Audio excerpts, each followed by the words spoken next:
John, it's nice to be on here. As you know, we were all in from the beginning when the pandemic broke out. We were the first company to develop the HIV test, so we knew that our number was called upon. And we went through a lot. We've gone through a lot over the last year, but we've ramped up manufacturing here in the U.S. We've built 3 manufacturing sites here in the U.S. in about 4 months.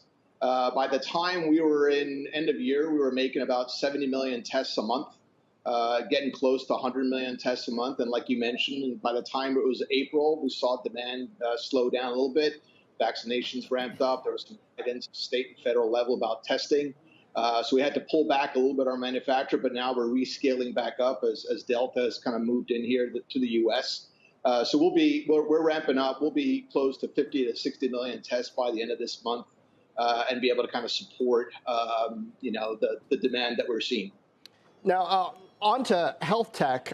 It's such a hot area now. I know you can't tell us exactly what you're going to say on the keynote stage, but I have noticed whether it is, Amazon, Apple, Google, of course, Peloton, there's so much focus from tech right now on health. And probably most important, there's so much user data that's coming out of connected devices now that could be used to inform innovation. So what's the opportunity that a company like Abbott sees in that voluntary consumer data? How do you play in this space?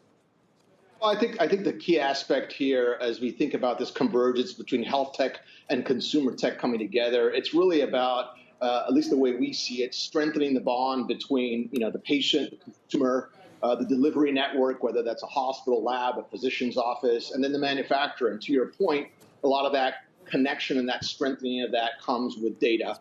So we've got a lot of businesses where we're collecting a lot of data, and then how do we translate that data with artificial intelligence to be able to provide real, meaningful insights to the consumer, to the physician, to the hospital, so that they can take proactive care for their health.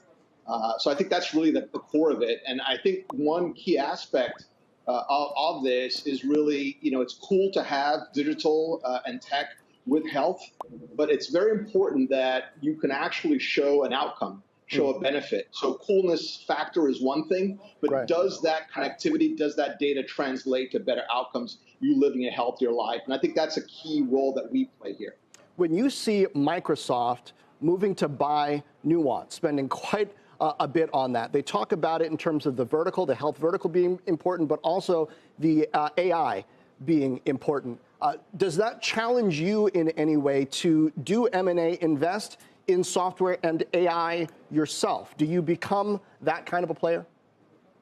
I think it's a combination of factors. I think there are things that we need to build our own capabilities, our own understanding in this space. But then there's also partnerships, and you need to kind of work together with partners. So the companies that, you mentioned, the big tech companies, we do have partnerships with them, but we also partner, with other startup companies also to be able to augment that. But I truly believe that, a traditional healthcare company that's moving into this space, you will have to build your own capabilities and competencies, whether through M&A or through organic.